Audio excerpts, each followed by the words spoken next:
The opinions expressed in the following program are not necessarily those of Eastlink Community TV, its sponsors, or partners.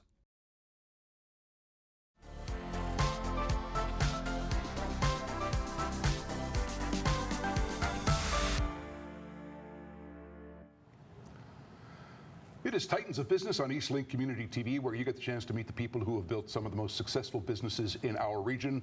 Today, a pleasure to welcome the founder and the chair of Ocean Contractors Ltd. He is Jack Flemming on the program. Great to see you, sir. Thank you, Bruce. It's a pleasure to be here. You know, the premise of this show, we try to feature businesses that were built from the ground up. Yeah. You're the poster boy for that, aren't you? I think so. Yeah. We're going to dig into that a bit. I'd love to start with your dad. Yes. Your dad was a stockbroker. Yes. He lived through real tough times in this planet's history, Great Depression, World War II. What did you learn from watching him back in the day? Dad showed me how to work. He never had a vacation because he always felt his clients. He had to always take care of his clients. As a kid, I answered the phone many times and answered people who were staying in Florida for the winter, mainly because Dad made them enough money they could do that, but he worked his whole life, never had a vacation. And you saw that up close. Yeah. A lot of dads want their sons to follow them into whatever business they're in. He was a stockbroker. Did he ever encourage you to follow him? No. In fact, he made it quite adamant. He was that, no, I don't want you to ever do this. And why so? He said it's too risky a business. So after the war, he was selling victory bonds. He said it was a tough business. Never had a paycheck. He lived on commissions, and during the Depression, there were no paychecks. It was a real tough time. He must have been a tough guy, too, right? He was. Only a little guy, too. Amazing. Because you're like 6'2", 6'3", aren't you? Yeah. Dad would say he weighed 150 pounds, and just a wonderful guy. Right. Let's jump to 1962. You graduate from the Technical Institute in here in Nova Scotia. Yes, Nova Scotia Tech. You become an engineer? Yes. Yeah. What did you want to do? What was your goal at that time? I graduated as a mechanical engineer, and I had a job offer with Ford of Canada, because in those days there were all kinds of jobs for engineers. And I was going to go out to Ontario, the first time I could leave the province. I said, wow. And then I got a call from a Mr. Hudson, who owned Municipal Spraying, which is now Dexter. And I had worked there in the summer with him, and there was a guy there, Oscar, who ran his paving business and whatever, and Oscar developed cancer, and he said to Mr. Hudson, maybe you could call that young guy that was here last summer with us, Jack, and maybe he'd come back and I could give instructions from home and we could run the business while I'm doing my cancer treatments. So when Mr. Hudson called me, I was taken by the fact that he was so good to me when I worked there, and so I said, okay, what's another year? So he said, just a year and we'll be on. So I went there. And Oscar, within 3 months, died. And I was in charge of 250 men. I was 26 years old, 27 years old, and running the business, because my boss didn't know anything about the business, because he was in the construction and building business, but not the asphalt and a quarry or whatever. And you thought you'd be there a year? And I thought I'd be there a year. I ended up 9 years, and wonderful experience. Got to know all the men, many trial by fire, because they all tested me. I passed all the tests and enjoyed every day. So a time comes where he's going to sell the business. He, for some reason, I decided I want to sell the business. My dad, who had many great clients. One was Charlie McCullough, who liked property in those days, and Dad lined up a meeting with Mr. McCullough. Mr. Hudson wanted $7 million for the business. Charlie wrote a personal check for $2 million, and we're going to buy the business. I would own 10%, he would own 90%, but I could buy out the construction business someday. That was the deal. The deal fell through? I made the deal under a company called Pyramid Paving. Ron Downey was my lawyer. Said, you got to put a company name, so I put Pyramid Paving just to make the offer. Gave it to Mr. Hudson, who was only a little guy. He never liked standing alongside of me. He always stood away, even though we had a great relationship. Gave him the offer. I went back a week later. He never opened the envelope. It was still on his desk. He didn't think you were the guy? He said I was too young, and I'm not selling it to a kid, you know. So I said, I'm quitting. So I quit. Were you day. devastated at the time, or? I can't tell you what it was. It was the biggest shock I ever had at that time, and I quit. I got my surveyor to drive me home in my '98 Oldsmobile. I had no credit card, no money. Dropped me off at the house. My wife was pregnant with her third child. We were building a new house. And I walked down to the Chrysler dealer in town who we did business with. And I said, Mr. Thompson, could you just give me a car? Just a straight car, as long as it had an AM, FM radio and a V8. So he gave me a '73 Dodge, which I drove away with. And I started Pyramid Paving. How much money in your pocket at the time? I don't think I had any money. Like seriously? No, seriously. We didn't have credit card. It was just what my start came from relationships with people. And that's something I learned from my parents. And I've always, that's been one of my main targets, is dealing with people and being very upfront and honest. But I used all the relationships that I dealt with at Municipal to develop the business. I had government guys who really helped me.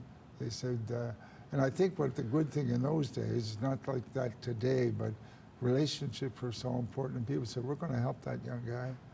We're going to make sure he makes it, you know. Yeah, the idea you were good to them, so they'll be. Yeah, that's right. Yeah. How did Pyramid become Ocean? Pyramid Paving. There was no asphalt plant, there was no property or anything. I had an office on the Bedford Highway right opposite the Bedford Motel in a little old house. And I had a woman answer the phone. She was our neighbor on Walton Drive where I'd lived. Her husband died, so I gave her a job to answer the phone, which didn't ring, by the way. And off we went, and I started looking for work. I had no employees. And we got a job with Department of Highways to do shore drive, to gravel shore drive, which blew the stocks off of all the contractors, including my old contractor. How did he do that? Right. So when I did that, I went out and I stole a few people who worked with me at Municipal, which is normal in the business, good people, and got some equipment. Couldn't even buy equipment here because the dealers wouldn't sell it to me. Because in those days it was kind of a closed shop. People, you know, no credit. And I'd say, well, how do you get credit? You know? So I had a good buddy, Ron Lyons, who went to Toronto with his son and bought 11 pieces of equipment in Toronto for me. He was working for Industrial Machinery, Martin Eisenhower out of Lunenburg. And they bought 11 pieces of equipment for me, brought it down from Ontario, and I paid them by the month, and that's how we started. Another case of a guy taking care of you, Yeah, right? that's right. Yeah. Were you terrified at the time, going day by day like that, or? Yes. No, Yeah. actually it was. It was scary, and never missed a payroll. And then one day I decided, after I got through this stuff, I decided, well, let's look at some. My wife said to me, my God, why don't you just go and get a job? You got to stop this, you know. And so I ended up selling Pyramid Paving and Tiny Titus, which you might have remembered for Standard Paving. Yeah. I even bought shares in Voyagers at the time, the hockey team, because of Tiny.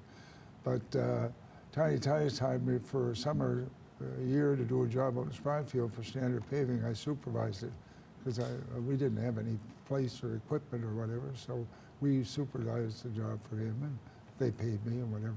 And does Ocean come shortly after that? Yes. Yeah. And then what happened was I decided one day, because I used to buy gravel from Fraser and Jim Conrad over in the quarry in Dartmouth, so I went to see Fraser on his bulldozer one day, and I said, Fraser, this is a place where you could put an asphalt plant. And I said, I know where I can get an old plant here. And I said, we could set it up here because it's the only place you could set one up. He said, you know, Jack, that wouldn't be a bad idea. But he said, geez, I wouldn't want an old plant. I want something new.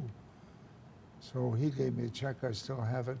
My accountant still has the check. It was for $780,000 in 1973 to go down to the States and buy a new asphalt plant. That would have been huge, right? Yeah. Huge. Right. How long before comfort set in and you realized, I'm going to be okay here and my family's going to be okay? When 6 months later, the people don't know this, but Fraser Conway was president of Ocean Contractors for the first 6 months. 6 months later, I bought he and Jim out. When I say that, there's a little bit of story with that, is that Jim Conrad, they were so good to me that I went down to his lawyer because I couldn't afford a lawyer, Stu Drury, to put the deal together in Dartmouth. He was Jim Conrad's lawyer. And Jim said, don't put any figure in, just do the agreement, but don't put a number in. Stu, so I went to see Stu Drury, and I think I was calling him Mr. Drury because I was so young and he was so old. But I ended up saying, leave that space open. He said, I can't do that. I'm a lawyer. I can't do that. And I said, well, I want to tell you, Jim Conrad said, do it. So he did. I went back, and Jim and Fraser, I bought it back, and they let me fill in the space. When you were on the Bedford Highway, it was you and one other employee who answered a phone that didn't work. That's right. How many people at Ocean now? With the other companies now, we're up over 400. Yeah, I wanted to ask you, at some point you realized, asphalt and concrete have been good to me. Yes. But I need to diversify. That's right. Why so? Well, what I did was I wanted to go, at one time I said to myself, there was a time in the marketplace where asphalt was tough, the economy and whatever, and so we should kind of maybe look at some other thing. And I looked at the concrete. And I used to buy concrete from ABM here in Halifax for our work. And I bought a concrete curb machine, which kind of blew the industry apart because we had the first concrete curb machine, and in those days they didn't like that. So what happened was I had trouble buying concrete from people, buying ready mix just to buy it. So I went out with my buddy, we went to the World of Concrete in Vegas, and we bought a little concrete plant, and we set it up over in the pit, thinking that we'd just have it for ourselves, to service ourselves. And then we got into the problem. People kept saying, well, they can't be in this business, blah, blah, blah.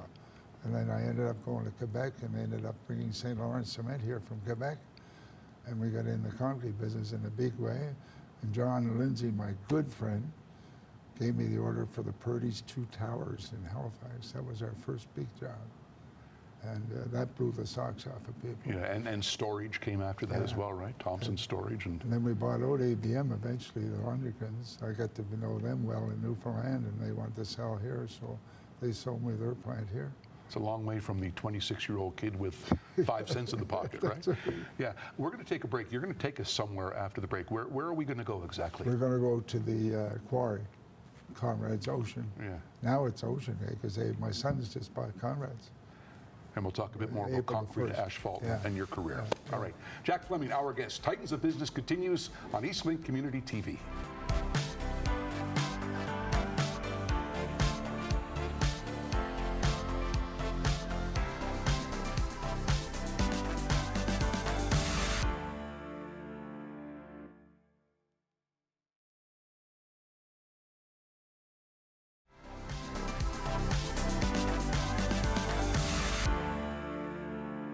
All right, as promised, we continue from the Ocean Contractors Ltd. head office in Montague Mines, and we are between, or at least close to between, 2 pretty good-looking trucks here. What are these all about? Well, this one here is called a slinger, and what it does, well, it facilitates putting the stone in the foundation, leveling it up. Remember in the old days, the guys would have to wheelbarrow it on ramps? This will literally throw the stone in. It'll sling it. That's right. Yeah. That's why it's called. These trucks are pretty recognizable, aren't they? Yes, yes. They're, that's a regular 4-axle tandem. We have a number of those. We're a big Volvo client. We love Volvo trucks. They're very good. They're competitive in price, but they're pretty expensive. And they're all that color, too, Yes, right? yeah, they're all that color, yeah. How did that come to be? Because I wanted everybody to have the same color. And what I did was always had the trucks clean. So over in the yard here, we have a wash machine where the driver can, from his seat, control the nozzle of the wash machine to wash his truck. So some of the guys wash it 3 or 4 times a day. And no other company can have that color? No. You have it patented? Yes, Yeah. yes. We're really close to your quarry, Yes. where a lot of your team is working. Yes. Give me a sense of the characteristics of an employee at Ocean Contractors. They're all, by the way, very hardworking. But the big thing about it, we treat it like a family. It's a family. We just had our 50th anniversary dinner. We had 250 of our employees there, some of our retired guys. And it was just like reunion with a family. How many generations of families have worked for you? We have 18 now. There's 3 generations here now. And in our own family, I have my 2 sons who own the business now, and my grandson Jack, with the proper name, Yes. is working here at the office. He's an estimator now in training. So, you know, we're looking forward to some more of these grandchildren getting involved. Why do you think so many employees have stuck around with you? Because we're a good employer. And I think, Bruce, that the problem today in our economy, the fear people have with interest rates, financial difficulties and so on, we're a very, very stable company. And we work 12 months. When I first started, I used to have the winters off because we just shut down in the winter. But now snow, there's 2 types of gold. It's black asphalt and white snow. Yeah. And snow is a big part of our business. I wanted to ask you, I know when you secession planned, Yeah. it was important for you to kind of get out of this main office Yes. and find another office somewhere. Why? I know you're still heavily involved, but from a remote location, why? Because I found that when I was here, people continually came to me and not my 2 sons. So I said, I'm going to leave them here. And if you want to have business at Ocean, you have to see them. So I come back every day and bug them and check on stuff. And I have my own little office, same accountant, 46 years. And we don't do very much, as John has already told you, my son. Yeah. Yeah, it really works so well. That's just to optically make sure that people know who's running the company. That's right. Yeah. And I have a corporate name called Briar Group. And I am chairman, but I don't have a board. How important was it for you to make sure the business stayed with your family? It was so important, and Scotiabank were our main help, because I met with the president of Scotiabank when we came back after being away for 27 years. They were pretty pleased to have us back. And those were the days I couldn't even get a meeting in Halifax in those days because I was too small. But you know what happened is that people like our business now. The president came down from Toronto. He said, "What can I do for you, Mr. Flemming?" I said, "You can get me out of my business without killing it." And we have all these employees. We have to take care of all these families. So they were instrumental in starting up they actually have a division now of transition to family for families to go to the next generation. It was pretty smooth for you, wasn't it? Yeah, it was 12 years of planning and working, but very smooth. Last thing before we take a break. Can you tell me the story of this house, this beautiful white house behind us? Yes, my brother-in-law, who's now retired, worked for me. He's one of our safety supervisors. He had an accident on the road out here. When he came here, he worked for a company in New Brunswick who made these modular homes. So I went to their office a few weeks later in New Brunswick and saw their office, which is the same as this one, and it's in 2 pieces. That's a modular home? That's a modular home. Yeah, you brought it in from New Brunswick. They brought it down. We put in the foundation, and within 2 weeks it was up.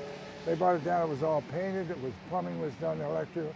You just had to plug stuff in. Unbelievable. Yeah. One last one for you. At the age of 87, Yes. a lot of people might consider slowing down. Why don't you consider slowing down? Because every day is important. And at 87, you want to take every hour and enjoy every minute, which I do. Yeah, that's great advice, and we have more to come because you're going to join us in the last segment for Lessons Learned. Jack Flemming, our guest on Titans of Business on Eastlink Community TV.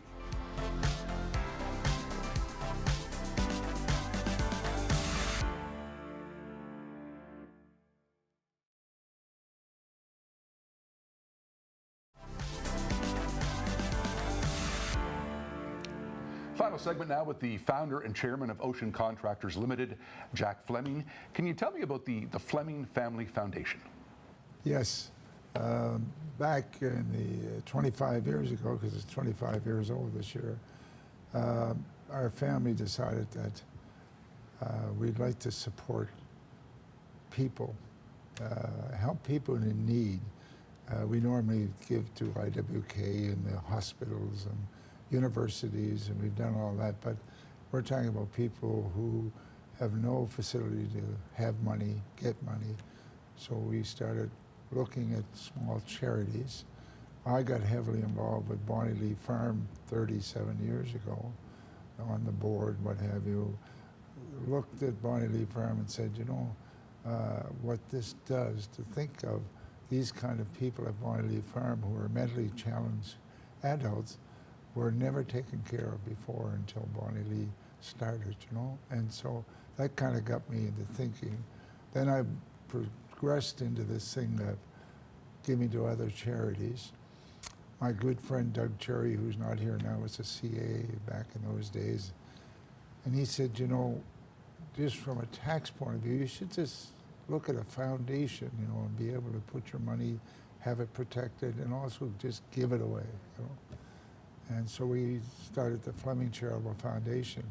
And if you go into the internet or look at it on the internet, you'll see our mission statement is it's for people in need, street people,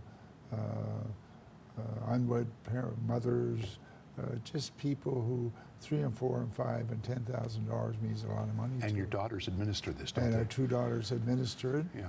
And our whole basis of our family with our two daughters, two sons. The two daughters were never involved with the business. The boys worked at the business. So we've turned the business over to the boys, and the girls run the foundation.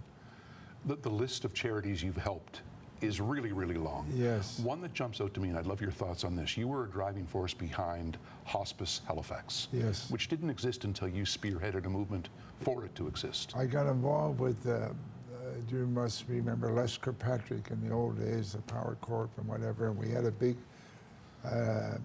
90th, maybe 80th birthday for Les at Ashburn Golf Club, and he was giving his money, or the money raised, to the Heart Foundation, which was set up at QE2 with Bill Bean back in the old days. And the dream was to build a heart center, which, by the way, under the new hospital that's being built right now, they will have a heart center. But when I got involved with the heart center, I got involved with the doctors at the infirmary. I met a few people that were involved with palliative care. And we had a guy work for us, Ev Patterson, who was a teacher, a professor at Dalhousie in engineering. And Ev died very young. And I remember visiting him in palliative care. That's when they first built it at the QE. And it was nice, but there was something missing. So then we said, well, there's a group of people that are going to build, trying to build one. It was a Rotary Club, and they were going to call it Rotary House. And so I went to a dinner one night with them, just interested people that wanted to build something where people could live their last moments in comfort and with their families or whatever. And when I got there, well, it was great because I got there, they had a budget of, I think, $1 million to build it, and they had no property, no other source of money. And I said, well, first of all, the builders was probably $5 million.